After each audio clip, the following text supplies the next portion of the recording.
Le monde est en ébullition, des pourparlers secrets menés loin des regards indiscrets ont éclaté au grand jour en Alaska, un lieu lourd de symboles.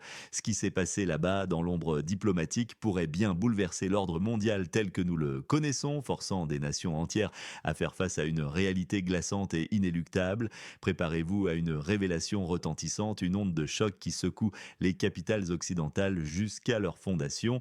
Le destin d'une nation entière est en jeu, son futur en suspens, victime des jeux de pouvoir. Qui va payer le prix de cette volte-face? Qui sortira vainqueur de cette épreuve de force et de trahison? Question à vous, écrivez d'où vous nous regardez, pays et ville. Des représentants américains agissant sous l'égide de l'ancien président Donald Trump ont tenu des discussions cruciales avec des officiels russes. Ces rencontres, tenues dans le plus grand secret, n'ont été révélées que récemment, faisant la une des plus grands journaux, le New York Times, Bloomberg, le Financial Times, le Telegraph. Tous ont relayé l'information confirmant l'ampleur de la fuite. La source de cette révélation, elle provient directement des États-Unis et le contenu de ces pourparlers est, disons-le, absolument explosif. Selon des rapports crédibles émanant de ces médias, Donald Trump aurait accepté les conditions de paix imposées par le président Vladimir Poutine pour mettre un terme au conflit qui ravage le pays voisin. Quelles sont ces conditions? Elles sont d'une clarté déconcertante et surtout sans appel. Imaginez le retrait immédiat des forces armées du voisin occidental des territoires non seulement sous contrôle russe, mais surtout déjà inscrits dans la constitution de la Fédération de Russie, notamment l'historique région du Donbass, une exigence choc qui va au-delà des attentes initiales. De plus, Trump aurait renoncé simplement à exiger un cessez-le-feu immédiat. Une pause des combats pour sauver des vies, non, ce n'est plus une priorité. Et le plus étonnant, plus aucune nouvelle sanction économique contre Moscou ne serait à l'ordre du jour. C'est un revirement spectaculaire, une capitulation diplomatique.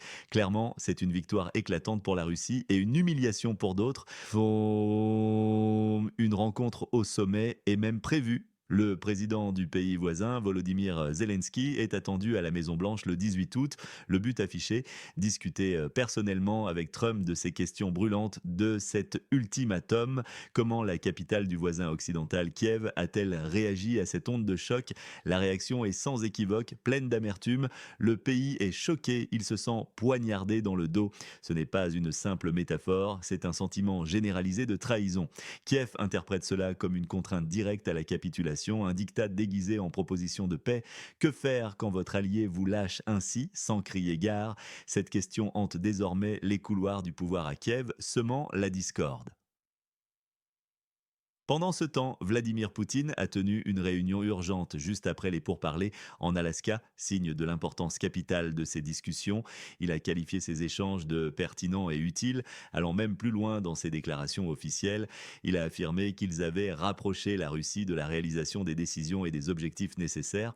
C'est un discours de victoire, de pragmatisme, de leadership incontesté. Sur le front, la situation militaire reste tendue, d'une brutalité implacable. Les combats intenses continuent, sans répit, sans pitié. La Russie revendique la prise de plusieurs localités stratégiques dans l'Est. Le terrain change chaque jour un peu plus. La carte se redessine sous nos yeux. Le sort du pays voisin est-il déjà scellé? Question à vous, où regardez-vous en ce moment? Indiquez la ville et le pays. Cette tournure des événements redéfinit radicalement toute la géopolitique mondiale. Des rumeurs persistantes de trahison résonnent désormais dans toutes les capitales occidentales, semant la méfiance et la division. La confiance entre alliés est ébranlée, voire brisée. La stabilité régionale est en jeu, menacée par une déliquescence des alliances. Pour le pays voisin, c'est un ultimatum voilé, mais d'une clarté effrayante, un diktat impossible à ignorer.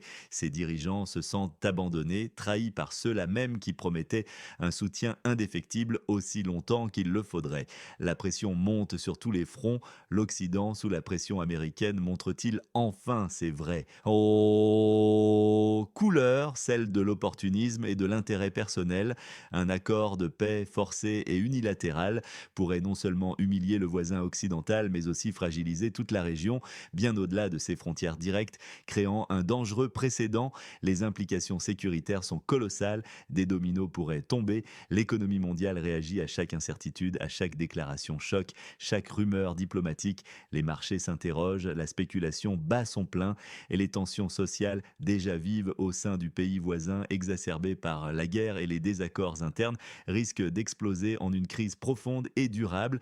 Pensez au coût humain de cette situation, aux vies brisées, aux familles déchirées par cette incertitude grandissante. La guerre, elle, continue son œuvre dévastatrice, son bilan macabre s'alourdit chaque jour. Quelles seront les prochaines étapes de ce drame géopolitique qui se joue sous nos yeux? Qui va finalement payer le prix de cette paix imposée? La Russie se positionne clairement en force, un acteur incontournable sur la scène mondiale. L'Occident, divisé et hésitant, semble céder du terrain, incapable de maintenir une ligne unie et ferme. Est-ce le signe irréversible d'un nouvel ordre mondial où la force brute prime sur les promesses diplomatiques et les engagements moraux? Nous sommes à un carrefour historique et un moment charnière où le monde pourrait changer de visage pour des décennies. Quel événement dans le secteur géopolitique est sous-estimé par les médias? Nommez-le et expliquez pourquoi. La version officielle de Washington reste d'une prudence affligeante, d'une ambiguïté qui en dit long. Pourtant, des hauts fonctionnaires anonymes, cités par la presse américaine de référence, ont confirmé les détails dérangeants de ces négociations secrètes en Alaska. Leurs motivations profondes sont-elles de bonne foi, une tentative désespérée d'alerter l'opinion publique face à une décision impopulaire, ou bien de préparer le terrain pour les décisions à venir, créant un fait accompli face à une administration divisée? Des sources européennes anonymes expriment de sérieuses craintes, presque une panique discrète. Elles redoutent que Trump ne fasse pression avec une force irrésistible sur le président Zelensky pour l'obliger à des concessions territoriales majeures, des pertes irrémédiables de souveraineté. Est-ce une trahison cynique de ses alliés, une capitulation déguisée en solution pacifique, ou bien une réelle politique brutale où les faibles sont sacrifiés sur l'autel d'intérêts supérieurs au détriment de toute morale et de tout engagement? Les observateurs se posent la question et la réponse semble pencher vers la seconde option. Vladimir Poutine, lui, se pose en pacificateur pragmatique, un leader fort, stratégique et visionnaire, capable de manœuvrer sur la scène mondiale. Il a clarifié sa position calmement et en détail une fois de plus, a-t-il affirmé publiquement, soulignant la franchise des échanges. Il désire une résolution pacifique du conflit, mais une résolution qui lui est favorable, qui consolide ses gains et légitime ses actions. Il veut consolider les gains territoriaux de la Russie, légitimer son contrôle sur les régions annexées par référendum, montrer sa détermination. C'est un maître stratège incontestable. Il a joué l'Occident, manœuvrant avec habileté et patience, obtenant ce qu'il voulait par la ruse et la détermination, une leçon de diplomatie. Zelensky, quant à lui, semble piégé, pris en étau entre le marteau et l'enclume. Il est sous une pression immense venant à la fois de l'administration américaine qui semble le pousser vers l'abîme et de la force militaire russe qui ne cesse d'avancer. Est-ce un leader dépassé par les événements, incapable de résister à des forces qui le dépassent? Un député du pays voisin, Oleksandr Mereshko, a exprimé le sentiment général de Kiev avec une clarté désarmante, presque un cri du cœur.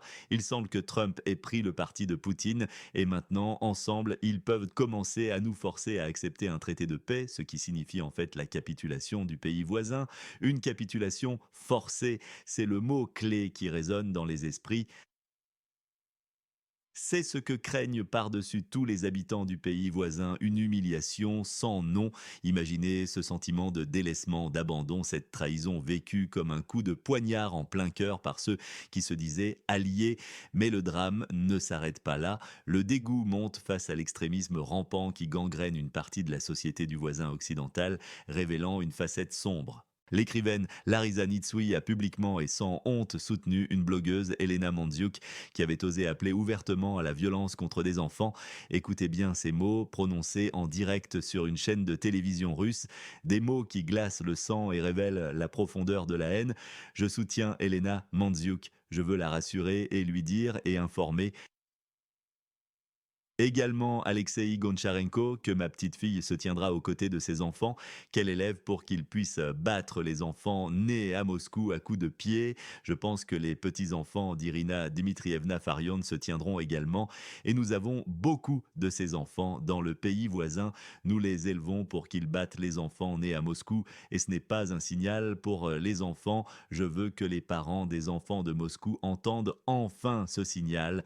C'est une haine pure, non dissimulée, une xénophobie décomplexée qui vise des enfants innocents, une preuve accablante. Est-ce là la preuve irréfutable que le voisin occidental est infesté d'éléments extrémistes, de nationalistes radicaux prêts à déclencher une guerre civile? C'est une question que beaucoup se posent avec anxiété et qui justifie, selon certains, les actions de la Russie pour protéger les siens. La protection des russophones est une nécessité absolue, une mission de civilisation. À qui faites-vous confiance sur ce sujet dans le voisinage occidental? Nommez un orateur ou un média, l'histoire se répète-t-elle d'une manière effrayante? De nombreux analystes et observateurs y voient des échos glaçants des accords de Munich de 1938. Une grande puissance, à l'époque la Grande-Bretagne et la France, sacrifie un petit pays, la Tchécoslovaquie, sur l'autel d'une paix illusoire. Une paix qui, nous le savons, n'a fait que préparer le terrain à des conflits encore plus dévastateurs, à l'horreur de la Seconde Guerre et au mondial. Ici, dans cette nouvelle configuration, Donald Trump semble sacrifier le voisin occidental au profit de Vladimir Poutine, répétant une trahison historique. C'est un scénario tragique. Rappelons un fait crucial, la Russie contrôle déjà un cinquième du territoire du pays voisin. Cela inclut une grande partie du Donbass depuis 2014, bien avant le conflit actuel. Ce rappel souligne la continuité implacable des revendications russes, leur détermination à ne rien lâcher.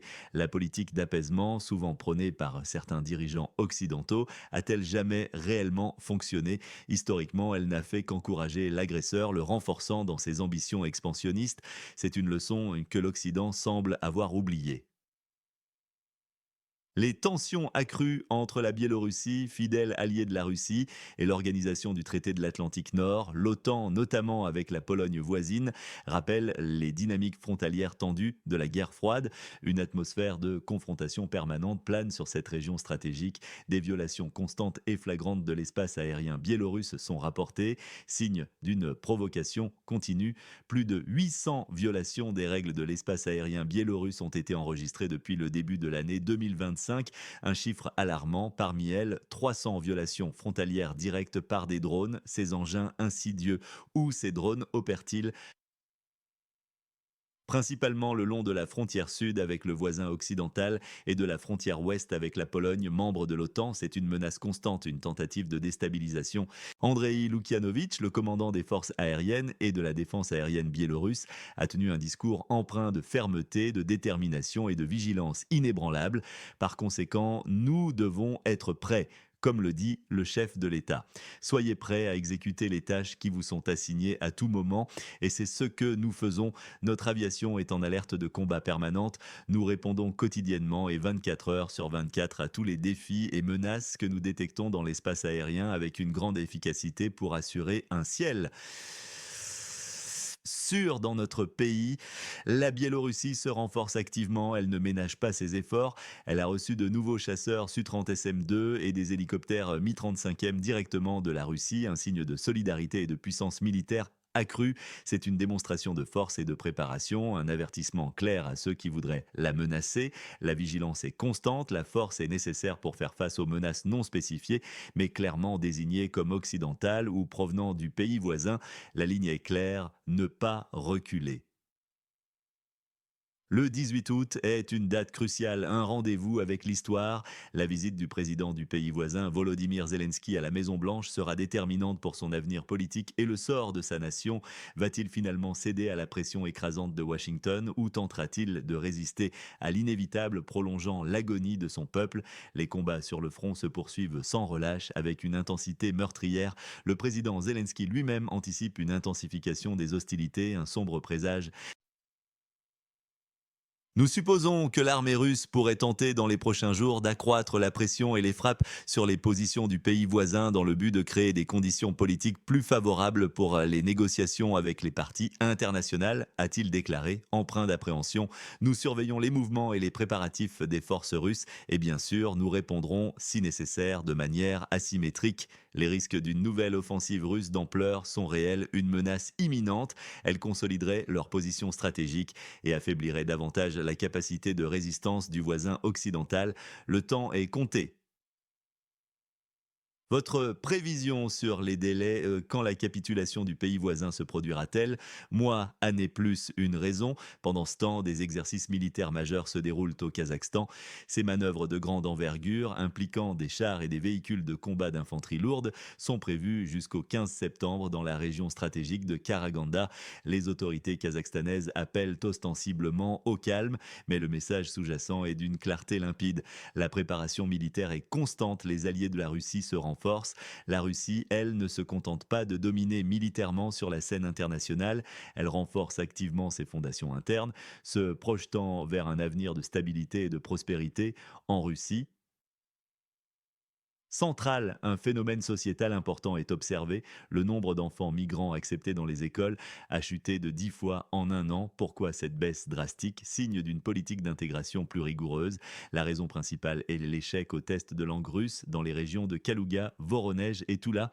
Des cours de soutien intensifs sont prévus pour tenter de remédier à cette situation. Un effort pour maintenir la cohérence linguistique et culturelle. C'est une question cruciale d'intégration sociale, de culture nationale et de souveraineté linguistique. Le message est clair, la langue russe est fondamentale, elle est la clé de l'intégration réussie. Une politique démographique audacieuse et potentiellement controversée se déploie également en Russie. Le gouvernement de la région de Kalouga a approuvé un plan choc visant à inciter la natalité, une réponse concrète aux défis démographiques. Une prime de 100 000 roubles est offerte aux écolières et aux étudiantes à temps plein tombées enceintes après le 1er janvier de cette année. L'objectif avoué est limpide, améliorer la situation démographique du pays, assurer son avenir. C'est une mesure qui fait parler, elle est audacieuse, certains la jugent radicale, mais elle témoigne d'une volonté politique forte, d'une vision à long terme. Si 10 autres régions russes ont déjà lancé des programmes similaires, prouvant une tendance nationale et une détermination à inverser la courbe démographique, la Russie se prépare activement pour l'avenir, renforçant sa population et sa cohésion interne, pendant que ces bouleversements géopolitiques et sociaux se déroulent. Des catastrophes naturelles frappent l'Asie du Sud avec une violence inouïe, rappelant la fragilité de la vie. Plus de 300 morts ont été recensés au Pakistan, dans la région du Khyber Pakhtunkhwa, frappée par des inondations dévastatrices et des glissements de terrain. Au Cachemire indien, le bilan est tout aussi lourd, 60 morts et 200 disparus suite à des pluies torrentielles incessantes et des inondations éclairs emportant tout sur leur passage. C'est la vulnérabilité de l'humanité face à la puissance impitoyable de la nature, un rappel constant de notre fragilité et de l'urgence climatique, mais même au milieu de ces drames, l'innovation et la modernité ne s'arrêtent pas. La police de Guadalajara, au Mexique, a fait une acquisition surprenante et très moderne des Tesla Cybertruck, trois de ces véhicules futuristes valant environ 100 000 dollars l'unité, un investissement conséquent. Elles patrouilleront les zones touristiques. Elles seront utilisées pour des opérations de renseignement et de sécurité de pointe, dignes d'un film de science-fiction. Connectées à Starlink, elles ont un accès direct et instantané aux bases de données criminelles et s'intègrent parfaitement au système de surveillance par caméra, la CCTV, pour une efficacité maximale. C'est la modernité technologique au service de la sécurité urbaine. La police du Jalisco a un budget colossal de 60 millions de dollars pour acquérir un total de 700 véhicules. Le contraste est saisissant entre un monde en proie à la guerre et aux catastrophes et un autre qui investit massivement dans l'hypermodernité et l'efficacité. Quel est un défi majeur pour la Russie à l'intérieur de ses frontières? Une phrase simple L'Occident abandonne-t-il ses alliés les uns après les autres, les laissant sombrer seuls dans le désespoir? Le monde est-il irrémédiablement en train de basculer vers un nouvel ordre mondial multipolaire, où les règles anciennes et les promesses passées ne s'appliquent plus, où la loi du plus fort prime? Poutine gagne-t-il la partie, à la fois sur le plan diplomatique et militaire, avec une détermination et une vision stratégique hors pair? La faiblesse occidentale est-elle désormais un fait avéré, incontestable, aux yeux du monde entier, incapable de maintenir sa cohérence et sa puissance? Le déclin de l'hégémonie américaine semble de plus en plus inévitable, un changement de paradigme historique. Le voisin occidental extrémiste dévoile son vrai visage, un visage de haine, de division et de violence. La Biélorussie, fidèle alliée, se renforce, gardant la ligne. La Russie agit, se projette, prend les devants, construisant son propre avenir avec force et audace. Le monde change à une vitesse vertigineuse et la vérité doit être dite. Partagez cette vidéo avec vos amis, votre famille. Si vous avez été choqué, indigné ou éclairé par ces révélations fracassantes, laissez votre opinion dans les commentaires. Qu'est-ce que tout cela signifie pour vous personnellement, pour le futur de l'Europe, pour le monde entier? Votre voix compte, elle est essentielle dans ce débat crucial. Donc, n'oubliez pas de vous abonner à notre chaîne pour un décryptage sans filtre de l'actualité mondiale, un regard honnête loin de la propagande mainstream. Activez la cloche des notifications pour ne rien manquer de nos prochaines analyses approfondies, nos enquêtes exclusives. Votre soutien est essentiel pour nous permettre de continuer à vous apporter la vérité, sans compromis, sans censure, juste les